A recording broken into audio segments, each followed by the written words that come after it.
Монгол туурхтны гэрээгээ нийгэмд үйлчлэх төрийн байгууллагаас Монгол үндэсний карт хуулийн төслийг санаачлан Монгол улсын ерөнхийлөгч болон улсын хурлын зарим гишүүнд танилцуулаад байна.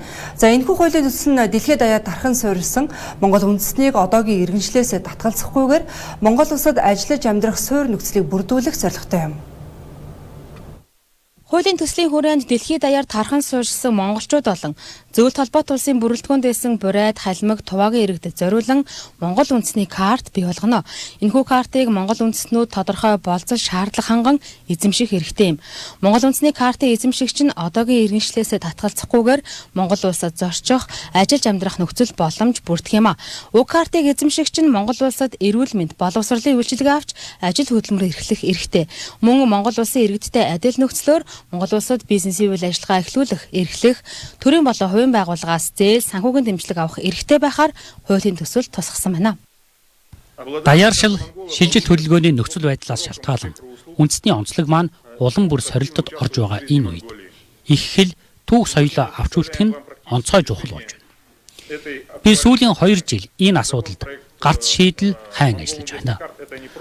Монгол үндэсний карт нь зүгээр баримт бичиг биш өгөөд энэ бол хэл соёлоо хамгаалах, монголчууд хоорондын зайлшгүй холбоог бэхжүүлэхэд чухал үүрэгтэй хүчирхэг хэрэгсэл юм.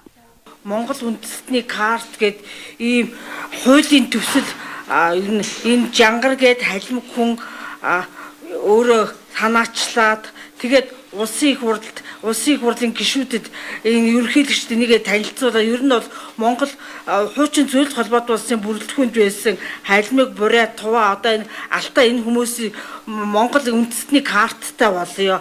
Энэ картны ямар учир шалтгаантай байг вэ?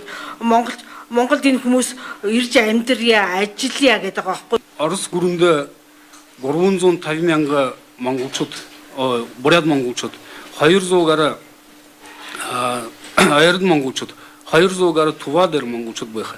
Нэг миллион бууки, 1 сая бууки монголчууд тэндэг байна. Хэдий саксаша бууж нэхэн карт юм уу саашин буугаа тэндэхээ байх монголчууд нөх орос хөвтэй бууж орос хүмүүнд орох байх. Тэгэхдээ бүж монголчуудаа алдах байна гэж орсдог байна. Евразийн тусгаар тогтносон улс үндэстнүүд их хэл түүх соёлоо хадгалах, хамгаалах үүднээс элэг нэгтнүүдэд дэмжих хууль тогтоомжийг баталсаар байна. Тухайлбал Казахстан улс гэхэд дэлхийд даяар тархсан казак үндэстнүүдэд зориулан казак карт, Унгар улс Унгарын үндэсний карт зэргээр Евразийн 48 улс өөрийн үндэс угсаатнуудаа дэмжих эрх зүйн зохицуулалттай олжээ. Харин Монгол үндэстэнд энэ төрлийн зохицуулалт дэмжлэг өнөө хүртэл гараагүй юм. Дэлхийн Монгол туурхтан Монгол үндэсний карт буюу Монгол туурхтны гэрээгээтэй болсноороо их хэлээ сэргээн хөгжүүлэх, соёл, ёс заншлаа хадгалж авч үлдэхэд чухал үүрэгтэй.